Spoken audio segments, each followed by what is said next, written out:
Începem cu niște premii individuale, după care venim să premiem echipele. Cel mai bun atacant, Țuțul Mirel de la CSS Caransebeș. Bravo, Mirele!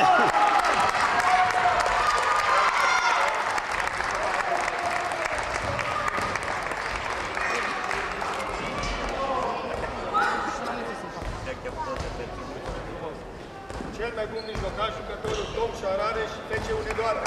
Bravo, bravo!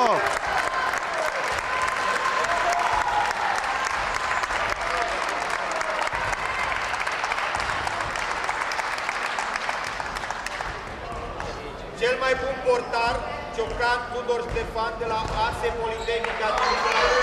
Bravo, bravo!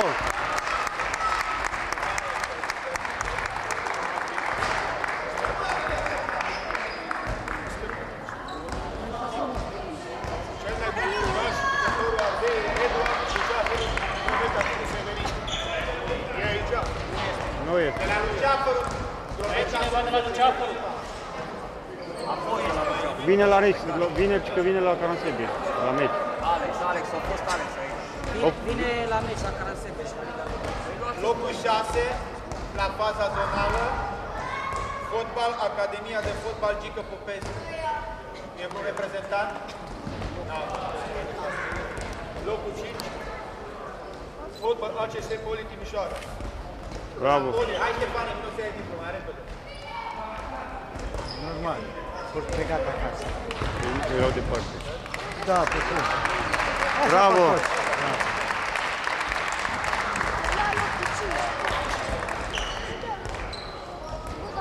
Locul 4, ACS Viitorul Arad. Cineva de la Arad? Locul 3, cu Ceafărul Drobeta Severin. Nu este. O să-i tai. Locul 2, FC Unedoara. Bravo!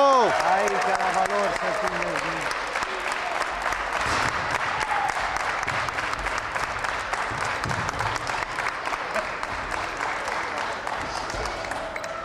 Și locul 1 cu felicitările de rigoare CSS Caransebeș.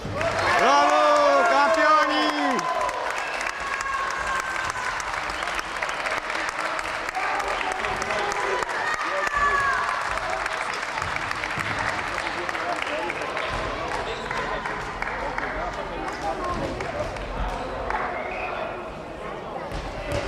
Cel mai bun jucător al turneului, fundaș Achim Mario de la FC Unedoara. Bravo!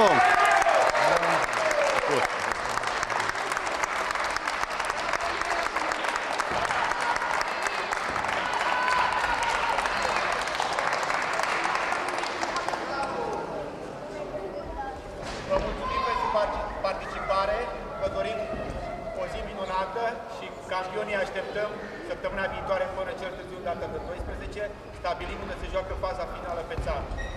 În principiu avem Miercurea Ciuc sau Târgu Orbiște. Nu e stabilit încă data, nici locația fixă. Bine? Vă dorim succes!